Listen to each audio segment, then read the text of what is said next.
Eu quero agradecer a Deus por essa oportunidade, por esse privilégio, essa oportunidade de estar com você nessa manhã, com alegria, privilégio de poder rever, reencontrar o querido pastor Roberto, a Eide, um casal tão querido que tem abençoado a mim e a minha família, tem sido referência para nós, e outros amigos queridos de outros tempos aqui, encontrei o Charles, né, o pastor Márcio, o pastor Marcos, amigos que a gente tem feito aí na caminhada, e novos amigos que a gente tem tido o privilégio de fazer e conhecer na caminhada, o pastor Wellington ontem, né, o Mateus, que eu quase batizei de Marcos, chamei Marcos durante toda a primeira parte da minha fala ontem, e depois eu voltei para Mateus, para o evangelista correto, dei a ele o nome certo, né, eu falei, coisas que acontecem, mas é um privilégio estar com você aqui nessa manhã, e eu quero otimizar o meu tempo, eu quero remir o tempo, porque afinal de contas eu tenho um grande desafio que me foi dado por Deus através do pastor Roberto, nesse tempo, quando nós celebramos os 500 anos da Reforma Protestante. E, antes de mais nada, eu quero já fazer um acordo com você, porque eu tenho 3 celebrações, com tempo de mais ou menos 35, 40 minutos, 30 minutos, para compartilhar com você somente cerca de 2.000 anos de história, aplicar alguns princípios bíblicos e fazer alguns desafios para os próximos 500 anos. Se você fizer a conta, você vai perceber que é algo humanamente impossível. Então, meu objetivo aqui não é expor para você completamente toda a história do cristianismo, mas é dar a você uma visão panorâmica daquilo que nós temos vivido como cristãos e vivemos até o tempo da Reforma, os desdobramentos disso até hoje, e à luz da palavra de Deus, à luz do que a Bíblia ensina para nós, extrair dela alguns princípios práticos para a nossa geração hoje. Caso você queira se aprofundar e tenha interesse de se aprofundar, eu trouxe alguns livros, eu tenho 4 livros escritos, 3 na área de história, e talvez o que mais tenha a ver com isso seja esse, é um manual da história da igreja do pensamento cristão. Eu escrevi junto com o pastor Jorge Pinheiro, é um material onde nós estudamos desde a origem do cristianismo, com Jesus, até os movimentos neopentecostais. Eu escrevo sobre a parte histórica, e ele escreve sobre a construção teológica de cada período, passando pela origem do catolicismo, o islamismo, enfim, todo o processo histórico. Então, se você tem interesse, e tem outro que fala mais de vida cristã, que é mais contemporâneo, que são as marcas de um cristianismo autêntico. Enfim, depois, se você quiser, tiver interesse, as informações e detalhes de muito do que eu vou falar aqui estão nesse material, e você que gosta de anotar, você pode ficar muito à vontade, muito confortável. Todas as minhas anotações, o meu esboço, eu vou deixar à disposição com a equipe da igreja para que você possa ter acesso. E quando a gente pensa em história ou em história, a maior parte das pessoas pensa geralmente em passado.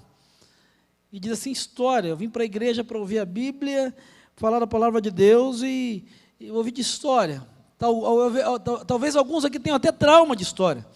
Aquela coisa que história é um negócio para decorar nome, data e alguns eventos, e que você se esforçava desesperadamente para decorar, e depois da prova, quando você saía da sala de aula, o primeiro vento que dava, você perdia tudo aquilo, porque achava que aquilo não ia ser nunca mais ia ser útil para você.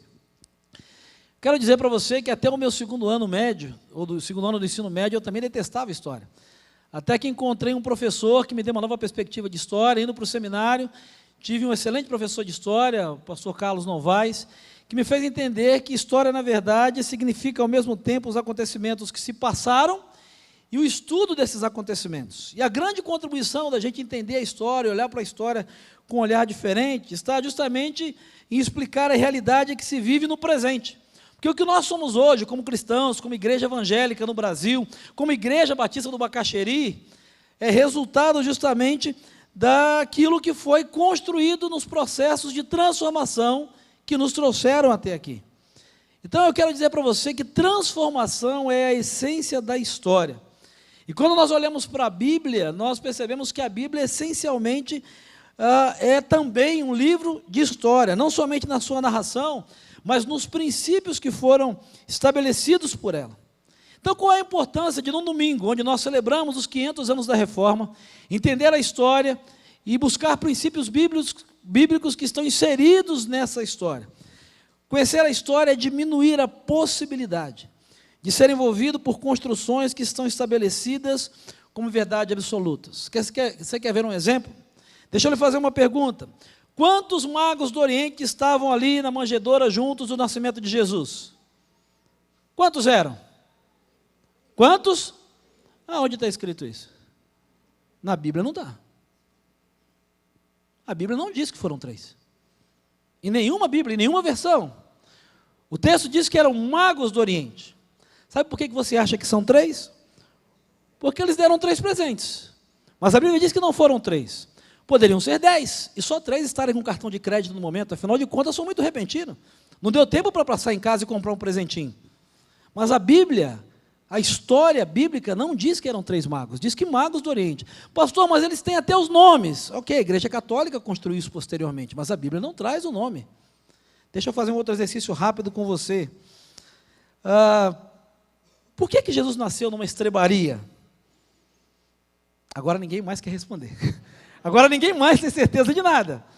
Por que Jesus nasceu numa estrebaria? O que a maioria das pessoas diz? Por quê? Eles não tinham lugar na cidade. Por que não tinha lugar na cidade?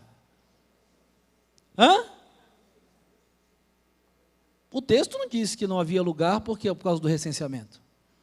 A Bíblia não diz que as hospedagens estavam cheias e que essa foi a razão de não haver lugar. Essa é uma possibilidade. É uma possibilidade. Mas se você parar para pensar e refletir um pouco, existe uma outra possibilidade. Afinal de contas, era o recenseamento dos judeus.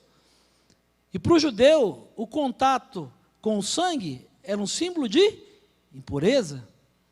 Se você parar para pensar, uma mulher grávida, em vias de ter um filho e uma criança, por mais que a cidade estivesse lotada, as hospedagens estivessem lotadas por conta daquele evento, será que não havia um conterrâneo, não havia um homem ou uma mulher de Deus para receber aquela coitada, nem que fosse no quarto dos fundos, para ter a sua criança? Será que ela foi para um estábulo, para uma estrebaria, só porque tudo estava lotado? Essa é uma possibilidade, mas a Bíblia diz que não foi por essa razão, que o texto diz, não havia lugar para eles. Se você parar e olhar o texto numa perspectiva histórica, Maria estava prestes a dar à luz a um bebê. Toda mulher que vai dar à luz a uma criança, naturalmente tem contato com sangue. E aquele local, automaticamente, qualquer local que tivesse contato com sangue, seria considerado um local impuro. Qual dono, empresário, empreendedor, em altíssima temporada, no pico, por conta do recenseamento, ia receber uma mulher naquelas condições, com o risco de perder boa parte dos seus clientes por conta do contato com o sangue? Esse exercício é muito simples, e uma possibilidade, sim, é que as hospedagens estavam cheias e não havia, mas o texto não diz que que Jesus nasceu numa estrebaria porque as hospedagens estavam lotadas. O texto diz que não havia lugar para eles. O que eu quero mostrar para você, e aí é uma série de outras questões e perguntas, por exemplo, como o nascimento de Jesus. Quando é que Jesus nasceu? No ano 0. Cadê a certidão de nascimento dele para dizer? Porque quando ele nasceu, e se o nascimento dele demarca o ano 0, até porque quando ele nasceu, ele nada mais era, para aqueles que governavam, como um bebê qualquer. Ninguém sabia, ninguém tinha essa perspectiva. Essa história de ano 33 da era cristã, essa é uma construção posterior da Igreja Católica Apostólica Romana. O que nós sabemos, o que é a documentação, é da morte dele, aproximada, porque quando Jesus é morto, ele já é uma personalidade pública. Então você encontra historiadores cristãos e não cristãos, como Flávio Joséfo, Plínio o Velho, que vão narrar a morte de Jesus. Então você consegue datar historicamente a morte de Jesus entre o ano 27 e o ano 34. O que eu quero mostrar para você é que entender a história e a perspectiva histórica é trazer para nós a possibilidade de entender melhor os princípios e verdades bíblicas e diminuir a possibilidade de ser envolvido muitas vezes por construções alegóricas, religiosas e fantasiosas, que nada tem a ver com o Evangelho. Por isso a minha proposta para você é, ao longo desse dia, se Deus for misericordioso, nos dê graça e uma unção de síntese para mim, sobrenatural, compartilhar com você 3 momentos. Nessa primeira celebração, trabalhar sobre a origem e as perseguições do cristianismo, as de ontem e as de hoje. Na segunda celebração, conhecer um pouquinho da formação desse império cristão, quando a igreja deixa de ser um movimento, se torna um monumento. E os pré-reformadores, como enfrentar os poderes desse mundo. Na celebração da noite, sobre a reforma e os desafios dos próximos 500 anos. Eu queria que você abrisse a sua Bíblia em Tiago, capítulo 1, versículos de 2 a 4, e deixasse o texto aberto, esse texto aberto. Deixe-me começar propondo a você contar um pouco dessa história. E no final dessa palavra eu quero voltar a esse texto para que você entenda onde eu quero chegar. Quando nós falamos de cristianismo, quando nós falamos de igreja, a gente precisa entender onde é que tudo isso começa. O cristianismo ele começa num contexto de um mundo greco-romano. Um mundo que é muito parecido com a realidade que a gente vive hoje. Se você tiver a curiosidade de pesquisar, tudo que nós vivemos hoje na realidade de Brasil, em aspectos religiosos, políticos, econômicos e culturais, já existia no contexto onde vai surgir o cristianismo, a partir de Jesus Cristo. A corrupção, a pluralidade religiosa, o sincretismo religioso, o paganismo, tudo que você vê todos os dias na mídia. Porque tem muita gente que diz, mas na época de Jesus era mais fácil. Na época de Jesus era diferente. Na época dos primeiros cristãos, eles não viviam as pressões que nós vivemos. Se você for olhar um pouquinho da história, você vai perceber que era idêntico. Os santos de devoção, os cultos de magia, os falsos mestres, aqueles que usavam o nome de Jesus. E é nesse contexto que a história do cristianismo começa. E ela começa com quem? A história da igreja começa. Começa com quem? Com Cristo. Mateus capítulo 16, versículos de 15 a 18. É a primeira referência que Jesus faz à igreja. Quando os discípulos, e aquele movimento está começando, perguntam a Jesus, ou melhor, Jesus pergunta, quem as pessoas estão dizendo que eu sou? E aí os discípulos dizem, olha, alguns dos que estão te seguindo, dizem que você é João Batista, é um líder religioso, outros dizem que você é Elias, é um camarada famoso, outros estão dizendo que você é Jeremias. E aí Jesus pergunta para aqueles homens, e vocês? Verso 15, quem vocês que me seguem dizem que eu sou? E você conhece o texto bíblico. Aí o Pedro se levanta, sempre o Pedro, e diz, tu és o Cristo, tu és o Filho do Deus vivo. E aí Jesus diz, você falou bem, não foi carne nem sangue que te revelou, foi o Espírito. Você é Pedro, e sobre esta afirmação que você fez, que eu sou o Cristo, o Filho do Deus vivo, eu vou edificar a minha igreja e as portas do inferno não prevalecerão. A primeira lição que nós tiramos dessa história, e da história do surgimento do cristianismo e da igreja, ou as duas primeiras lições, são que, primeiro, igreja é algo que foi edificado sobre o próprio Jesus Cristo. A igreja ela é edificada sobre Ele mesmo e com uma missão. O fundamento da igreja é Jesus. O fundamento da igreja é a verdade inconfundível e inequívoca que Jesus é o Filho de Deus. Nós somos cristãos não por conta do que Jesus ensinou. Nós somos cristãos não por conta dos milagres que Ele fez. Nós somos cristãos não por conta da fama que Jesus, a sua mensagem, a sua história causam. Mas nós somos cristãos e a igreja de Jesus deve existir. E quando eu falo de igreja, eu falo de mim e de você. Somos cristãos porque nós cremos que Jesus é o Filho de Deus, que Jesus é o Cristo de Deus. Mas mais do que isso, o que esse texto vai ensinar para nós é que a igreja de Jesus ela já nasce com uma missão. E que missão é essa? Destruir as portas do inferno. E aí vale a pena parar para uma reflexão. Qual tem sido a característica da igreja de Jesus hoje? Enquanto igreja, você é alguém que tem sido um instrumento para destruir as portas do inferno? Ou você está mais com medo de que o inferno destrua as portas da sua vida enquanto igreja, da sua família e da sua comunidade? A igreja, historicamente, perdeu a perspectiva da sua função, da sua missão e do seu papel. Tem gente com medo de demônio, tem gente com medo de encantamento, tem gente com medo de mal olhado, gente com medo de sapo enterrado, gente com medo e diz que é igreja. A história mostra para nós que igreja, enquanto movimento estabelecido por Jesus Cristo, ela tem uma missão de que está destruindo e derrubando as portas do inferno. E existem muitas igrejas hoje que estão muito mais tentando trancar suas portas para que o diabo não entre nela, do que ir saquear o inferno e tirar as vidas, as almas, as histórias que têm sido tomadas por Satanás lá. A palavra igreja que Jesus usa, e você sabe disso, porque você é aluno do CFI, você participa da escola dominical, você está envolvido nesse processo. Ela vem de uma palavra que era usada muito comumente, a palavra eclésia, que é chamada para fora, traduzida literalmente, significava uma assembleia pública. Igreja, na verdade, ela não é um movimento, ou melhor, ela não é um monumento, ela é um movimento. Quando Jesus usa a expressão igreja, Jesus não está falando de templo, Jesus não fala de estrutura, Jesus não fala de departamentos, Jesus não fala de modelo, mas Jesus fala de gente em movimento. Ele diz, sobre essa verdade eu vou edificar um movimento de pessoas chamadas por mim, com uma missão, com um propósito.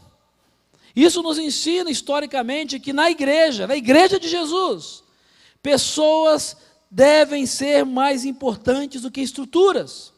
Pessoas são a prioridade da igreja de Jesus. Pessoas são a razão de ser da igreja de Jesus. Pessoas são aquilo que formam, ou é aquilo que forma a igreja de Jesus. De uma maneira muito sintética, quando eu falo de igreja, quando a Bíblia fala de igreja, quando a história fala de igreja, ela está falando de mim e de você. De mim e de você. Igreja não é templo. Igreja não é monumento. Igreja é movimento. E Jesus começa esse bendito movimento chamando pessoas. Ele chama 12, depois você os vê comissionando 70, depois 120, depois uma multidão. E a gente olha para o começo dessa história, a gente percebe que a igreja de Jesus era uma igreja difícil. A igreja de Jesus era uma igreja complicada. Isso está na história registrada nos evangelhos. Eu estou aqui passando superficialmente para que você entenda, nessa perspectiva histórica. É só você olhar para a liderança de Jesus. O tesoureiro era ladrão. Tinha um sujeito que tudo que Jesus propunha, ele dizia, não sei não. Será que esse troço vai dar certo? Ele sempre duvidava. Tinha um outro que tudo que colocava ele sabia fazer, ele era o primeiro, tudo ele sabia, é o sujeito que mais dava bola dentro e mais dava bola fora. Pedro era aquele cara que tudo ele sabia, tudo ele tinha feito, tudo ele tinha resposta, nada era novidade no final das contas. Ele tinha um camarada que era do MST. Como assim do MST? Simão Zelota. Tem gente que acha que é sobrenome. Os Zelotas eram um partido revolucionário dentro do judaísmo, que para eles tudo era na pancada, tudo era no machado, tudo era, não aceitou Jesus, mata. Não quer estar com a gente? Taca fogo. Tinha esse camarada na igreja de Jesus, que para ele, para que negociar? Para que cuidar? Exclui. Derruba, rompe, sai da denominação, divide. Sabe, uma lição que a gente aprende com essa igreja de Jesus é que não existe igreja perfeita. Se você está procurando uma igreja perfeita, deixa eu lhe dar um conselho. Se você encontrá-la, não vá para lá. Porque você vai estragar. Você vai estragar a igreja. Não existe igreja perfeita. Essa igreja não é perfeita, a minha igreja não é perfeita, porque a igreja não é um monumento, a igreja é um movimento de pessoas que têm erros, que acertam, que erram. A igreja de Jesus não era perfeita, então não tem a perspectiva de que a sua igreja, ou a igreja de onde você faz parte, vai ser perfeita. Não vai ter erros, não vai ter pessoas difíceis, pessoas complicadas. A história mostra, desde a primeira igreja, se é que a gente pode chamar assim, o primeiro movimento reunido por Jesus, é que a igreja vai ter defeitos. A igreja vai ter problemas. A igreja é construída nesse primeiro momento em cima da autoridade do ensino de Jesus, e o texto bíblico vai dizer isso, e os sinais messiânicos. Ele vai fazer alguns sinais, e eu não tenho tempo aqui de explicar isso, mas existe uma diferença muito grande entre milagres e sinais. Os sinais messiânicos eram aqueles que os judeus esperavam e que estavam definidos que só o Messias faria alguns daqueles sinais. E Jesus começa a realizar alguns daqueles sinais e por isso começa a se levantar a questão de dizer assim, será que esse camarada é o Messias? É por isso que alguns dos milagres que Jesus faz, ele diz, vai lá se apresentar ao sacerdote. Sabe por que Jesus faz isso? Porque aquele era um sinal messiânico. Ele ia dizer, vai lá aí, mostra para eles quem eu sou. Sabe, isso ensina para nós que a oração e a palavra faziam parte do cotidiano da igreja de Jesus. Você olha para a história do início dessa igreja, você vai perceber Jesus orando, você vai perceber Jesus lendo as Escrituras, citando as Escrituras. Tem muita gente que acha que Jesus veio com um chip celestial, e que todos aqueles textos que ele citava, porque de repente baixava um negócio e ele citava o texto. Jesus foi um ser humano, a Bíblia diz isso, como eu e você, ele foi criado como menino dentro do judaísmo, tendo que decorar as Escrituras, tendo que aprender as Escrituras. E não há dúvida de que ele leu, de que ele aprendeu, de que ele foi ensinado. Se Jesus fosse diferente de mim e de você, você não ia encontrá-lo em momentos de estresse, com todo mundo pedindo. Você acha que a sua vida é estressante? Você acha que a sua vida é complicada? Imagine alguém que o dia todo, o tempo todo tem gente querendo milagre, querendo conselho, querendo aconselhamento, querendo cura, querendo só sugar. É por isso que às vezes Jesus diz assim, eu preciso sair ali, eu preciso orar. Eu preciso falar com Deus. Eu preciso crescer espiritualmente. Você vê a oração e a palavra no início do ministério de Jesus, na tentação no deserto. E você vê no final do ministério de Jesus, no Getsêmani. Sabe o que a gente aprende aqui? Na igreja de Jesus, a palavra e a oração precisam ser o centro. Na igreja de Jesus, A palavra e a oração precisam ser o fundamento, precisam fazer parte do dia a dia da igreja de Jesus, porque na igreja de Jesus era assim que acontecia. Você conhece o restante da história? Jesus é morto, Jesus ressurge ao terceiro dia, isso é um divisor de águas, porque aqueles discípulos que eram meio instáveis, aquela igreja de Jesus que era instável, que duvidava, de repente, aquele camarada que negou Jesus e que disse que não o conhecia, começa a pregar o evangelho, começa a ser testemunha junto com seus colegas. Eles recebem uma missão de Jesus, Atos capítulo 1, versículo 8, vocês receberão poder quando o Espírito Santo descer sobre vocês, vocês serão as minhas testemunhas, tanto em Jerusalém, toda a Judéia, Samaria e até os confins da terra.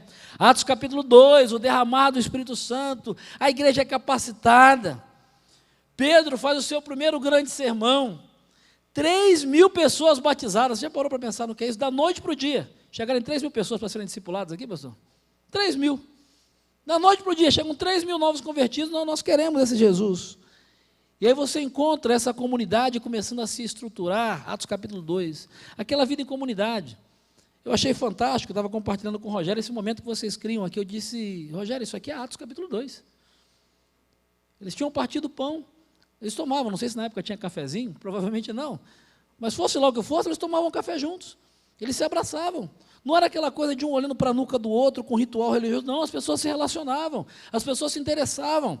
Você olha Atos capítulo 2, você percebe que eles se reuniam no templo e nas casas. Aí a gente olha para o texto bíblico, eles deviam ter o templo, a primeira igreja batista pentecostal renovada ecumênica do 7º dia de Jerusalém. Não, o templo era judeu, eles não tinham templo. É um monte de gente que está se convertendo, que ama Jesus, mas que não tem endereço, não tem CNPJ. Como eles eram judeus, a referência era o templo. Os grandes ajuntamentos aconteciam ali para receber a ministração dos apóstolos. Mas se você olhar o texto, a história diz que eles se reuniam no templo e nas casas. Quando? Todos os dias. Não é que estava todo mundo todos os dias, que ninguém trabalhava, ninguém fazia nada. Às vezes a gente olha para esse texto e acha que era um bando de hippie dizendo, vem, vamos embora, que esperar. Não, que ninguém fazia nada, se tornou crente, ninguém vai precisar trabalhar, Deus proverá. O texto não diz isso. O texto diz que eles tinham uma vida comunitária. No templo havia o grande ajuntamento no pátio do templo. E durante a semana, eles tinham grupos pequenos. Eles se reuniam, eles oravam, eles compartilhavam, eles estavam juntos. E sabe o que acontecia? Atos capítulo 2. A igreja caía na simpatia do povo, e a turma dizia, essa gente é normal. Essa gente é mais do que o normal, porque numa sociedade onde está lobo comendo lobo, um querendo matar o outro, essa gente está doando roupa, essa gente está orando, essa gente está indo atrás de viciário, essa gente está cuidando de casamento. É isso que a história diz, a igreja caía na simpatia de todo o povo. Quando a igreja faz o que ela tem de fazer e cumpre o seu papel, ela abre espaço para a ação e mover do Espírito Santo para fazer aquilo que só Ele pode fazer. E o final de Atos capítulo 2 diz que a cada dia o Senhor ia acrescentando aqueles que iam sendo salvos. Quando a igreja cumpre o seu papel na história, Deus faz aquilo que só Ele pode fazer, que é converter o coração. Você não vai ganhar ninguém para Jesus, você não vai converter ninguém para Jesus, você não vai transformar, porque você não tem poder para isso. Você não consegue nem ganhar você mesmo, às vezes você se perde dele. Você perde o rumo dele, como é que você vai ganhar alguém para Jesus? Não. O que você precisa ser quanto igreja, ser uma testemunha, viver a igreja, para que o Espírito Santo faça aquilo que só Ele pode fazer, que é convencer, que é libertar, que é restaurar, que é curar, que é salvar. E aí a gente percebe que essa igreja, Atos capítulo 13, 4, versículo 13, começa a ser conhecida pelo seu testemunho. Vendo a coragem de Pedro e de João e percebendo que eram homens comuns e sem instrução, ficaram admirados e reconheceram que eles haviam estado com Jesus.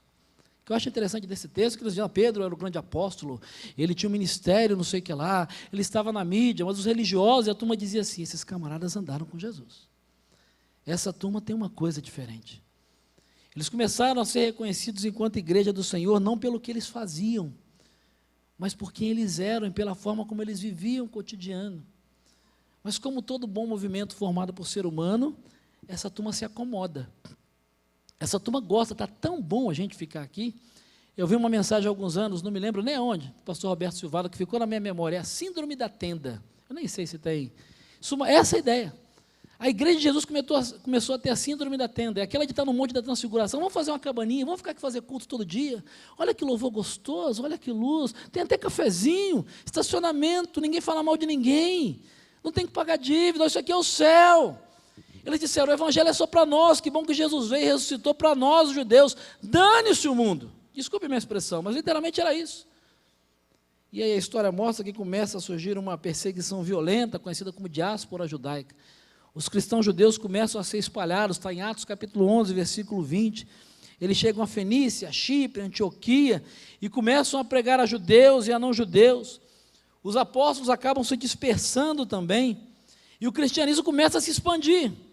E aí tem gente que acha que o cristianismo surgiu num contexto, deixa eu vigiar meu tempo aqui, senão me empolgo, eu preciso terminar.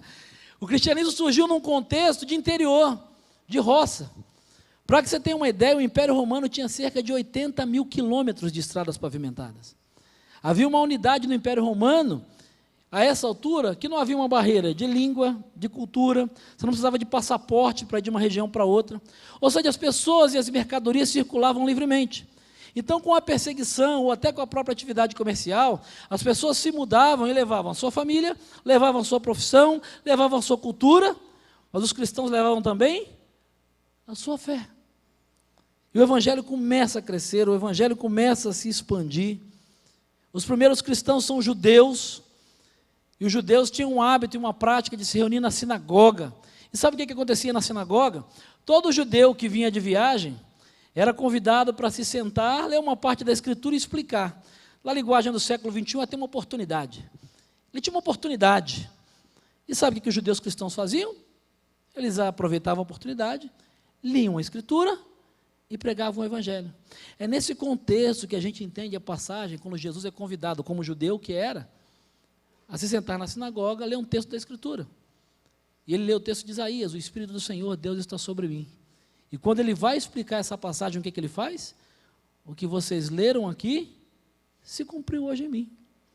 A igreja, ela não cresce pelo trabalho de missionários profissionais ou grande crescimento, mas ela cresce principalmente pela instrumentalidade de gente comum, que com seu testemunho de vida, com a sua pregação do Evangelho, vai transformando toda uma geração.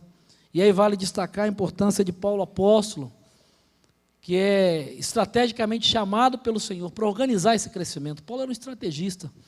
Se você observar as viagens missionárias de Paulo e analisar essa história, as igrejas que Paulo planta, em sua grande maioria, totalidade, estão em cidades estratégicas. Isso nos ensina sobre o planejamento da igreja. Paulo era um camarada que era judeu de nascimento e romano por conquista dos títulos de cidadania. E aí você, quando lê a Bíblia, você começa a entender algumas ações de Paulo, porque foi isso que o manteve vivo. Porque quando interessava, ele é levado para o sinédrio, para a corte religiosa, e a turma quer matá-lo, a turma quer pressioná-lo, ele diz, não, eu estou só falando acerca da ressurreição. E Paulo era fariseu de tradição. Ele sabia que os fariseus acreditavam na ressurreição, os saduceus não acreditavam, não eram messiânicos. Então ele risca o fósforo e diz, olha, eu estou só falando da ressurreição, não estou falando nada diferente. E aí começa a ver o burburinho, isso está em Atos dos Apóstolos. E aí o líder da sinagoga diz, tira esse cabra daqui e entrega para a polícia. Manda para os guardas. E aí Paulo é preso, é açoitado, e ele fica quieto.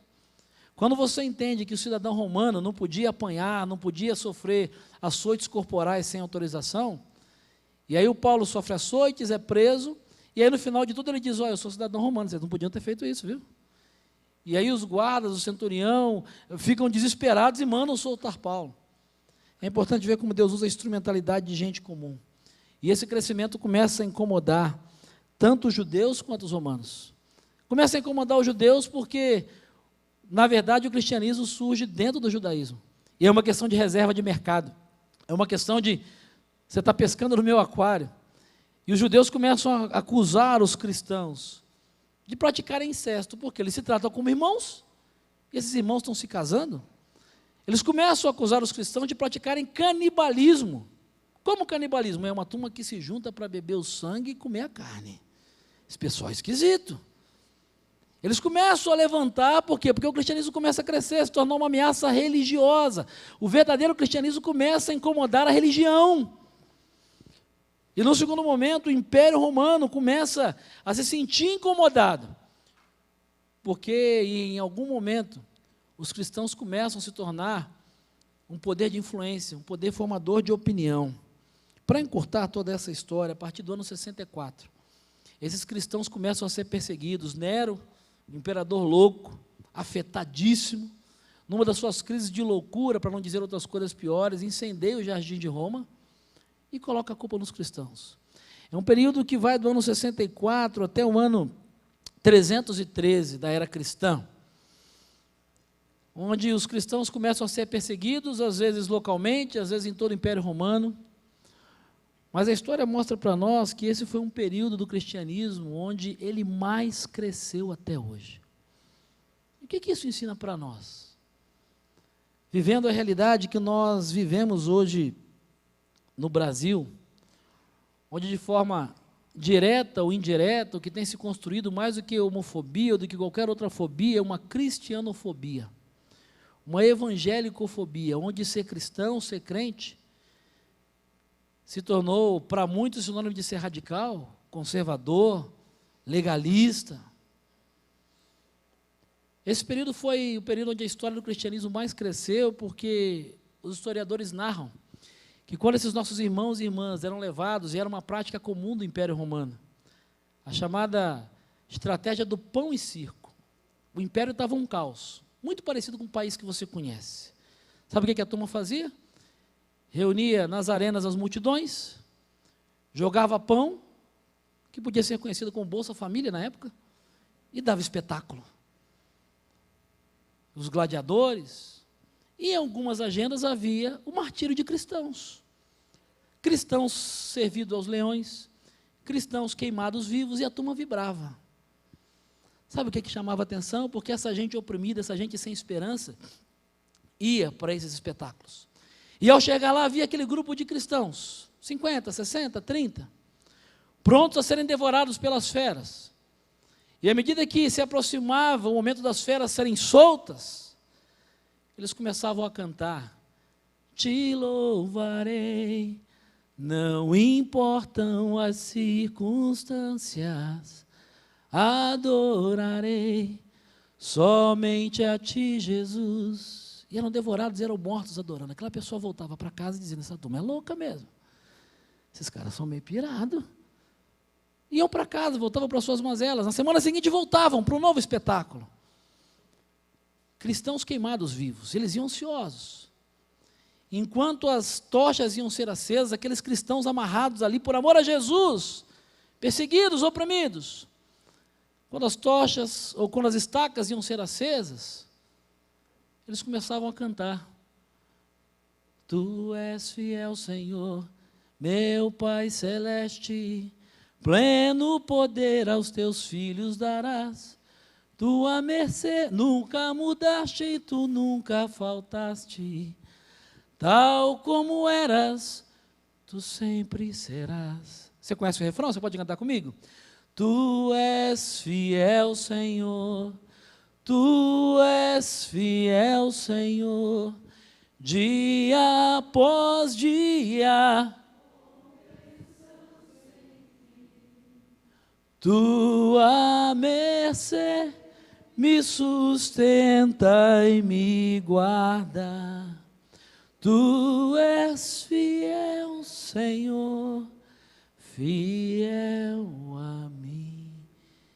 E aquela pessoa que estava sentada voltava e dizia: um louco, 100 loucos, mas 300, 500, tem alguma coisa diferente com essa gente. Eles têm alguma coisa que eu não tenho. Eles conhecem alguém que eu não conheço. E diz a história que eles saíam daquelas arenas e começavam a procurar os cristãos. O filho ficava doente, sabe quem ele procurava? Um cristão. Seu casamento estava em crise, sabe quem ele procurava? Um cristão. E perguntava: quem é esse Cristo? O que é que vocês têm? Porque se vocês têm algo pelo qual vale a pena morrer, esse Jesus deve ser alguém por quem vale a pena viver. É nesse contexto que Tiago, irmão de Jesus, escreve a sua carta, e ele inicia o verso 1 dizendo aos cristãos dispersos por todo o império.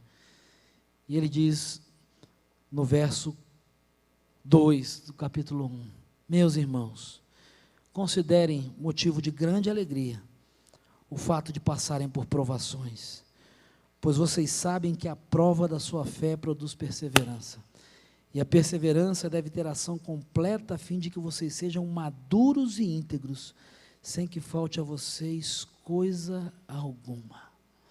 A expressão grega aqui, para enfrentar, dá a entender algo inesperado, como quando alguém é confrontado com um assaltante. É a mesma palavra que é usada na palavra do bom samaritano, na parábola do bom samaritano.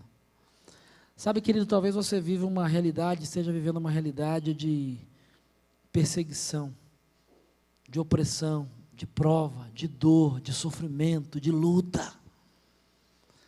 A história do cristianismo ensina para nós que desde a sua origem, se você é um crente de Jesus, se você faz parte da igreja de Jesus, se o seu fundamento é a realidade de que Jesus é o Filho de Deus, se a sua vida é permeada pela oração e pela leitura da palavra de Deus, que se você entende que a sua vida e que Jesus não morreu para que você ficasse em belos ajuntamentos, mas para que você fosse um agente de transformação da sua própria história e da história das pessoas que estão à sua volta.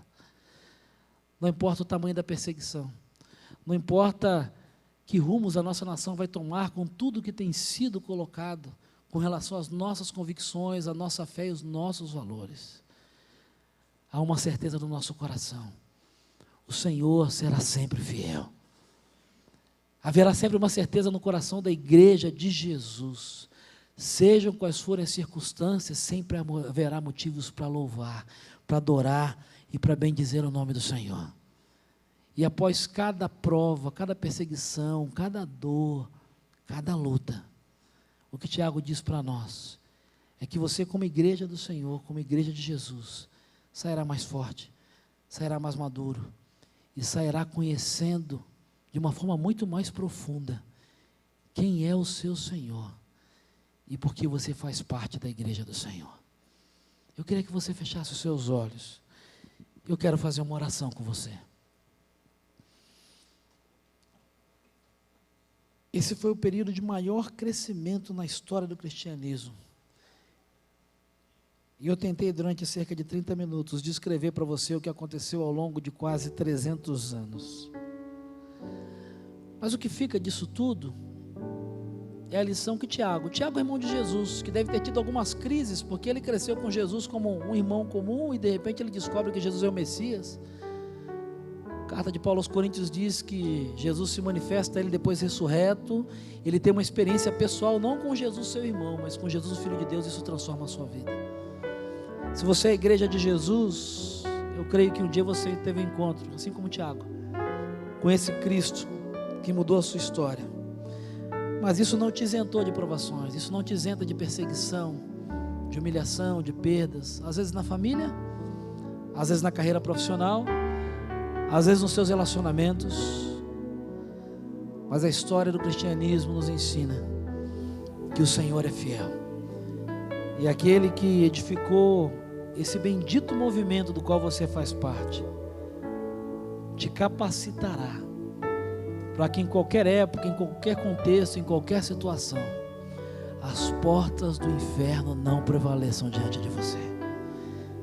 E se nessa manhã você tem vivido, enfrentado algum tipo de provação, de luta, de dor, mas você entende a palavra de Tiago dizendo: se você está passando por provação ou perseguição, tenha alegria, porque como igreja do Senhor você está sendo moldado, você está sendo aperfeiçoado, você está sendo amadurecido, para que você cumpra a missão que o Senhor tem para a sua vida. Se esse é o seu caso, eu quero orar por você. Eu queria que você ficasse de pé onde você está. Eu queria orar por você, dizendo: Senhor, não tem sido fácil. Senhor, às vezes é duro ser cristão nesse país. A gente ouve cada coisa que dá até medo de onde é a nossa nação. Senhor, na minha família, eu sou o único cristão, e às vezes é duro perseverar. Senhor, lá na minha empresa, todo mundo sabe que eu sou cristão. Eu tenho às vezes até vergonha lá na faculdade, mas Senhor, nessa manhã eu quero que o Senhor enche o meu coração de alegria, porque se eu estou sendo provado e perseguido pelo Teu nome, eu não quero murmurar, eu não quero desistir, eu não quero blasfemar, mas eu quero, como aqueles meus irmãos e irmãs, bendizer o Teu nome, declarar a Tua fidelidade. Eu quero que as minhas lutas sejam testemunho da Tua presença na minha vida. Se esse é o seu caso, se você quer pedir ao Senhor que como igreja de Jesus você seja uma testemunha fiel, fica de pé onde você está.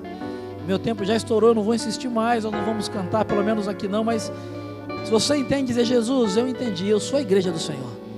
Eu tive um encontro contigo, Jesus, eu sei quem o Senhor é. Tu és o Cristo, o Filho de Deus, é por isso que eu estou aqui. É por isso que eu sou igreja. É por isso que eu sou evangélico. É por isso que eu sou cristão. Pela convicção de que tu és o Cristo, o Filho de Deus, e que as portas do inferno não vão prevalecer. O Senhor é fiel. Alguém mais? Deus te abençoe, Deus te abençoe, Deus te abençoe, Deus te abençoe, Deus te abençoe, Deus te abençoe. Bendito seja o nome do Senhor. Deus te abençoe. Deus te abençoe. Bendito é o teu nome, Senhor. Bendito é o Senhor que um dia abriu mão da sua glória e veio tabernacular, veio habitar entre nós, sentir as nossas dores, os nossos pesares, e nos chamou para fazer parte desse bendito projeto histórico chamado Igreja do Senhor, para que, apesar das nossas limitações, defeitos e imperfeições, nós pudéssemos dar a continuidade à missão do Senhor de transformar a realidade do ser humano e trazê-lo de volta para junto do Pai.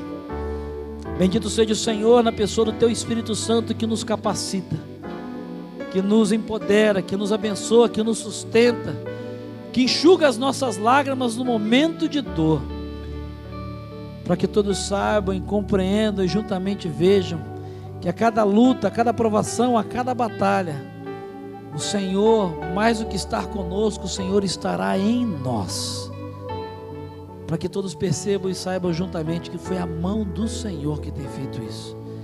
Que a cada dia o Senhor nos dê graça, nos ajude a edificar e a construir a igreja que é de Jesus, no cumprimento da missão de Jesus e através da nossa vida, para a glória de Jesus, no nome de quem oramos.